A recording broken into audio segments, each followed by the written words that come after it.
Hello my dear students, welcome back in Ajeeb Singh academy. तो चलिए हम बात करेंगे आज एलसीएम के बारे में। पिछले वीडियो में मैंने आपको एचसीएफ बताया था और एचसीएफ से रिलेटेड जो एक्सरसाइज थे उसे भी हमने डिस्कस किया था। आज मैं बात कर रहा हूँ एलसीएम के बारे में कि लिस्ट कॉमन मल्टीपल्स क्या होते हैं। देखो, एचसीएफ की अगर बात करें तो उसका फुल फॉर्म होता है हाईएस्ट कॉमन फैक्टर और लिस्ट कॉमन मल्टीपल। जैसा कि आपको पीछे मैंने बताया था, फैक्टर का मतलब होता है जिससे कि नंबर डिवाइड हो जाए और मल्टीपल्स का मतलब होता है कि जो उसका मल्टीपल हो। मतलब अगर मैं उस नंबर का टेबल रीड करूं, मतलब उसके टाइम्स को रीड टेबल्स को पढूं, तो उसमें वो नंबर आ जाना चाहिए। तो द मल्टीपल्स ऑफ 4, जैसे कि आप देखो 4 एंड 6 की बात करते हैं, तो मल्टीपल्स ऑफ 4 क्या है? 4, 8, 12। It's just like a table of 4। तो लिस्ट कॉमन मल्टीपल का मतलब हो गया multiples that are common to 2 और more numbers. Multiples that are common to 2 or more numbers are said common multiples। मतलब ऐसे मल्टीपल्स जो दोनों ही नंबर्स में मिल रहे हैं तो उसे क्या कहते हैं? हम कॉमन मल्टीपल्स कहते हैं। जैसे कि मान लीजिए हमारे पास दो नंबर हैं, एक नंबर है 4 और एक 6 और एक 4। दो नंबर हैं 4 एंड 6। अब अगर आप 4 के मल्टीपल्स को लिखते हैं तो 4 का मल्टीपल्स है 4, 8, 12, 16, 20, 24, 28, 32, 36। आप इस तरह से आगे तक जा सकते हैं, ठीक है। द मल्टीपल्स ऑफ 6 आर, अगर आप 6 के मल्टीपल को देखें तो 6, 12, 18, 24, 30, 36, 42, 48। ठीक है, तो यहां तक हम जा सकते हैं। अब हमें करना क्या है? हमें देखना है कि इसमें से कॉमन मल्टीपल्स कौन है। तो अगर आप कॉमन मल्टीपल्स को चेक करेंगे तो आपको यहां पे एक कॉमन मल्टीपल्स तो ये 12 मिलेगा जो दोनों में हमें दिखाई दे रहा है, पहला। उसके बाद अगर आप कॉमन मल्टीपल्स देखेंगे तो एक कॉमन मल्टीपल्स आपको ये 24 भी दिखेगा। उसके बाद अगर आप कॉमन मल्टीपल्स चेक करेंगे तो ये कॉमन मल्टीपल्स आपको 36 भी दिखेगा। और अगर आप आगे बढ़ते जाइएगा तो और भी आपको कॉमन मल्टीपल्स जैसे 48 भी कॉमन मल्टीपल्स आपको मिल जाएंगे, है ना, क्योंकि 4 के टेबल में भी 48 आता है और 6 के टेबल में भी ऑलरेडी आ चुका है 48। ठीक है, तो अब अगर आप देखिए तो यहां पे 12, 24, 36 ये सारे क्या हो गए? ये ऐसे मल्टीपल्स हैं जो दोनों ही टेबल, दोनों ही लिस्ट में मिल रहे हैं, दोनों ही लिस्ट में अवेलेबल हैं। तो इनको हम क्या कहेंगे? कॉमन मल्टीपल्स कहेंगे। अब इस कॉमन मल्टीपल में आपको क्या बताना है? आपको लोएस्ट कॉमन बताना है। तो अब अगर मैं आपसे कहता हूं कि 4 एंड 6 के जो कॉमन मल्टीपल्स थे वो हमारे पास सबसे पहले तो 12 मिले थे, फिर हमारे पास 24 मिले, फिर हमारे पास 36 मिले। तो अब आप मुझे बताओ इसमें सबसे लोएस्ट वैल्यू क्या है? तो इसमें सबसे लोएस्ट वैल्यू 12 है। सबसे लोएस्ट वैल्यू क्या है? 12 है। तो इस 12 को क्या कहा जाएगा? Lowest common multiples. क्या कहेंगे इसको हम? Lowest common multiples. आई बात समझ में? तो इस तरीके से आपको लोएस्ट कॉमन मल्टीपल्स निकालने हैं, ठीक है। तो लोएस्ट कॉमन मल्टीपल्स का मतलब आप समझ में आ गया आपको क्या कहते हैं कि दोज मल्टीपल्स। देखो, जब दो या दो से अधिक नंबर कि आप मल्टीपल्स टेबल लिस्ट को लिखते हो, है ना, जब आप उसके मल्टीपल्स दो या दो से अधिक नंबर के जब आप उसके मल्टीपल लिस्ट को लिखते हो तो उस मल्टीपल लिस्ट में मोर number is the list among the common multiples. मतलब हमें क्या करना है? उसमें से जो सबसे छोटा कॉमन मल्टीपल्स है, जो सबसे छोटा कॉमन मल्टीपल्स है, जो उस दोनों नंबर में या उससे अधिक जितने भी नंबर आपने लिए उन सबके अंदर होना चाहिए, उसे हम क्या कहते हैं? उसी स्मॉलेस्ट नंबर को हम एलसीएम कहते हैं। It is the smallest number which is. अब देखो, इसको दूसरी भाषा में समझो। ये कहता है कि जो लिस्ट कॉमन मल्टीपल्स है वो क्या है? एक्चुअली वो ऐसा नंबर है जो उस तीनों ही नंबर से डिवाइड हो जाएगा, तीनों नंबर से या दोनों नंबर से डिवाइड हो जाएगा। और इसलिए मतलब वो ऐसा सबसे छोटा नंबर है। मतलब यहां पे क्या है कि हमें वो नंबर ढूंढने हैं जिस नंबर को हम इस तीनों नंबर से डिवाइड कर सकते हैं। A common number which is divisible by this all three numbers, उसी को हम एलसीएम या लोएस्ट कॉमन मल्टीपल्स या लिस्ट कॉमन मल्टीपल्स के नाम से जानते हैं। इस एग्जाम्पल को अगर आप ध्यान से समझ लें तो आपको सारी बात आपकी क्लियर हो जाएगी। यहां पे 3, 4, 6 आपके पास 3 नंबर दिए हुए हैं, तो 3 का मल्टीपल्स और 6 का मल्टीपल्स लिखा जा रहा है। तो अगर आप देखिएगा यहां पे कि 3 के मल्टीपल्स को और 6 के मल्टीपल्स को ध्यान से देखिए तो देखिए 3 के टेबल में 3, 6, 9, 12, 4, 8, 12, 6, 12। तो आपने क्या ऑब्जर्व किया? यहां पे 3 किसी में नहीं है, 6 यहां पे है बट इसमें नहीं है, ठीक है। तो आपने ऑब्जर्व किया कि सबसे पहला जो कॉमन मल्टीपल्स है वो कौन है? 12 है। उसके बाद अगर आप ध्यान से देखिएगा तो जो कॉमन मल्टीपल्स है वो कौन है? वो 24 है। उसके बाद अगर ध्यान से देखिएगा तो कॉमन मल्टीपल्स कौन है? वो 36 है। तो मतलब अगर आप इसके कॉमन मल्टीपल्स को लिखे तो 12, 24 और 36 आएगा। और अगर मैं इसमें आपको कह दूं कि एलसीएम बताओ तो एलसीएम कौन होगा? एलसीएम 12 होगा। क्यों 12 होगा? बिकॉज ये हमारा लोएस्ट कॉमन मल्टीपल्स है। ठीक है, तो नाउ यू अंडरस्टैंड कि एलसीएम कैसे निकालते हैं। तो एलसीएम निकालने के लिए हमारे पास कई सारे मेथड हैं। ठीक है, तो एक तो मेथड है by using the multiples table. आप लिस्ट ऑफ मल्टीपल्स लिखिए और लिस्ट ऑफ मल्टीपल्स लिखने के बाद उसमें से जो सबसे कॉमन मल्टीपल्स हैं उनको नोट डाउन कीजिए और उस कॉमन मल्टीपल्स के अंदर जो सबसे छोटा मल्टीपल्स होगा, जो सबसे पहला मल्टीपल्स आप कह लो, कॉमन मल्टीपल्स की लिस्ट में जो सबसे पहला मल्टीपल्स आपको दिखाई दे उसे ही हम क्या कहते हैं? एलसीएम ऑफ गिवन नंबर कहते हैं। ठीक है, तो एक तो स्ट्रेट फॉरवर्ड तरीका ये है। जो दूसरा एलसीएम निकालने का तरीका है, एलसीएम हम डिवीजन मेथड से भी निकाल सकते हैं, एलसीएम हम फैक्टराइजेशन मेथड से भी निकाल सकते हैं। तो डिवीजन मेथड से या फैक्टराइजेशन मेथड से अगर आपको एलसीएम निकालना है तो आइए देखते हैं कि LCM by prime factorization method कैसे होगा। उसके लिए आपको क्या करना होता है कि अगर दो या दो से अधिक नंबर आपको दिए गए हैं और आपको उसका एलसीएम निकालना है प्राइम फैक्टराइजेशन मेथड से, तो सबसे पहले you have to write the prime factors of that number. Product of prime factors आपको लिखना पड़ेगा, है ना। प्रोडक्ट ऑफ प्राइम फैक्टर्स आपको लिखना पड़ेगा, चाहे जो भी नंबर आपको दिया गया है। जैसे मान लीजिए यहां पे 3 दिया है तो 3 का प्रोडक्ट ऑफ प्राइम फैक्टर्स क्या होगा? 1 into 3। यहां पे 8 दिया हुआ था तो 8 का प्रोडक्ट ऑफ प्राइम फैक्टर्स क्या होगा? 2 मल्टीप्लाई 2 मल्टीप्लाई 2 मल्टीप्लाई 2। ये आ गया, ये प्रोडक्ट ऑफ प्राइम फैक्टर्स हो गया। ठीक है, ये हमने लिख दिया 3 और 8 का। हम इसको चेक कर रहे हैं यहां पे। Count the maximum number of times etch factor appears. अब यहां पे देखो एचसीएफ में क्या था कि जो कॉमन होते थे उसको हम निकालते थे। यहां कहता है नहीं, जो भी फैक्टर आया है, जो भी फैक्टर आया है उसका जो मैक्सिमम टाइम होगा, मतलब जो जितनी ज्यादा बार, जैसे मान लो अगर सपोज करो कि चलो मैं दूसरा नंबर भी लेके दिखाऊंगा, यहां पे 2 है फैक्टर, कितनी बार आया है? 4 टाइम्स। तो इसको लिख दो, इसको यहां पे लिख लो।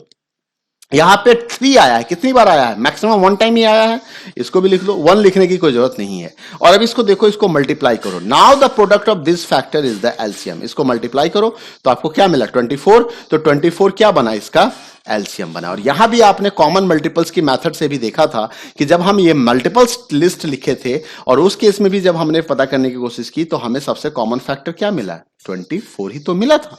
तो 24 क्या मिला? सॉरी, कॉमन मल्टीपल्स क्या मिला था? 24 मिला था, फैक्टर नहीं मल्टीपल्स। तो ये क्या हो जाएगा? हमारा एलसीएम कहलाएगा।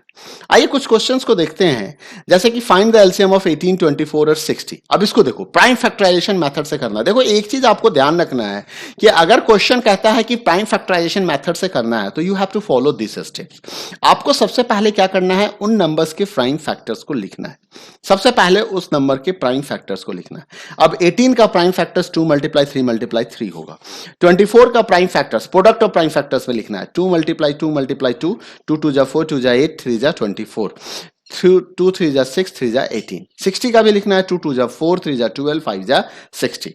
तो ये हमारा प्राइम। अब इसमें क्या है? इसमें देखना है कि कौन कहां पे कितनी बार, कहां पे सबसे ज्यादा बार 2 आ रहा है। अब यहां पे 2 1 टाइम्स आया है, यहां पे 2 3 टाइम्स आया है और यहां पे 2 2 टाइम्स आया है। तो मैक्सिमम टाइम 2 कितनी बार आया है? 3 टाइम्स आया है। तो आपको क्या करना है? एलसीएम लिखते समय इस 2 का 3 टाइम्स वाला जो 2 है उसको नोट करना है। 1 टाइम वाले को इग्नोर करेंगे, 2 टाइम्स वाले को इग्नोर करेंगे और हम क्या करेंगे? मैक्सिमम 3 टाइम्स आया था तो हमने 3 टाइम्स वाला 2 यहां पे 2 मल्टीप्लाई 2 मल्टीप्लाई 2 नोट डाउन कर लिया। उसके बाद अगला नंबर देखते हैं 3 को। यहां पे 3 2 टाइम्स आ रहा है, यहां पे 3 1 टाइम आ रहा है, यहां पे 3 1 टाइम आ रहा है। तो इन सारे 3 को भूल जाइए, इसको भी भूल जाइए और जो 2 टाइम्स वाला 3 आया हुआ है इसको आप यहां पे नोट डाउन कीजिए। नोट डाउन कर दिए। उसके बाद देखिए, उसके बाद अगर हम देखते हैं तो नेक्स्ट नंबर हमारा है, अगला नंबर हम देखते हैं यहां पे फैक्टर कौन सा दिख रहा है। इसमें तो सारे फैक्टर हो गए, इसके भी सारे फैक्टर हो गए। तो यहां पे आके देखो एक 5 दिख रहा है और 5 अकेला एक ही बार आया है। तो यहां पे क्या करेंगे? हम मल्टीप्लाई 5 लिख देंगे, मल्टीप्लाई 5 लिख देंगे। और अब इन सबको मल्टीप्लाई कर दो। तो 2 2 जा क्या होगा? 4, 4 2 जा क्या होगा? 8, 8 3 जा 24, 24 3 जा 72, 72 5 जा 72 5 जा अगर आप कैलकुलेट करोगे तो ये आपका 360 आएगा। तो 360 is the LCM for 18, 24 and 60। 360 is the LCM for 18, 24 and 60। तो ये आपका इसका सॉल्यूशन हो जाएगा। तो इस तरीके से आपको सॉल्व करना है। तो मैं फिर से बता रहा हूं, सबसे पहला स्टेप, देखो क्वेश्चन को सॉल्व करने के लिए हमेशा स्टेपिंग का ध्यान रखना है। बिना स्टेप के क्वेश्चंस को कभी सॉल्व नहीं करते हैं। अगर आपको क्वेश्चंस दिए गए हैं और वो प्राइम फैक्टराइजेशन और कोई मेथड से कह रहा है तो please follow the steps, that is mandatory for you all. ये निहायत जरूरी है, इसके बिना काम आपका नहीं चलेगा। नेक्स्ट आते हैं, नेक्स्ट देखते हैं finding LCM by division method. This is another method. Total 3 method हमने देखा, एक तो मल्टीपल्स की मदद से हम बनाएंगे, एक प्राइम फैक्टराइजेशन की मदद से बनाएंगे और दूसरा अब हम डिवीजन मेथड से बनाएंगे। To find the LCM of 2 और more numbers by long division method. अब इस long division method, actually this is the most popular method. Most of the time people क्या करते हैं, इसी मेथड को फॉलो करते हैं, लॉन्ग डिवीजन मेथड को, क्योंकि ये बड़ा सिंपल सा लगता है। सबसे पहले क्या करना है, नंबर्स को, सारे नंबर्स को एक रो में सेपरेटेड बाय कॉमा लिखना है। ठीक है, सबसे पहला काम तो ये है। तो चलिए मैं आगे वाले स्टेप्स में दिखाऊंगा। हमने अभी यहां पे नंबर क्या क्या लिया था, हमने यहां पे नंबर लिया था इस वाले क्वेश्चंस में, हमारे पास 18, 24 और 60 था। तो इसी नंबर का हम एलसीएम फिर से निकालेंगे। तो इसने कहा था, पहला पॉइंट कहा कि नंबर को एक रो में अरेंज करना है। तो मैंने यहां पे 18 लिखा, 24 लिखा और यहां पे 60 लिखा। उसके बाद क्या करना है, now divide the numbers by a prime number which divides at least 2 of the numbers। अब ये पॉइंट को ध्यान रखना है। अब आपको एक ऐसे प्राइम नंबर को सेलेक्ट करना है, स्मॉलेस्ट से स्टार्ट कीजिए, जो कम से कम 2 नंबर को, उस लिस्ट में जो नंबर दिए गए हैं ये 18, 24, 60, इसमें से कम 2 नंबर को डिवाइड करता हो। 3 को कर दे तो अति उत्तम, 4 को कर दे अति उत्तम, मतलब मैक्सिमम करना चाहिए। तो मैक्सिमम में क्या है, मिनिमम 2 होना चाहिए, 1 का कोई मतलब नहीं बनता है। कुछ टीचर कहते हैं कि 8 से भी करवा लीजिए, ये मेरे हिसाब से ऑथेंटिक नहीं है, कोई मतलब नहीं है उसका। तो 2 9 जा 18, ओके, कॉमा दीजिए, 2 12 जा 24 एंड 2 30 जा 30। Right the quotient in each case below the number. अब हमने क्या किया, right the quotient in each case below the number. तो आप देखिए मैंने यहां पे क्वोशेंट ही लिखा है। 2 9 जा 18, 9 क्या है, क्वोशेंट है। 2 12 जा 24, क्वोशेंट है। 2 30 जा 60, क्वोशेंट है।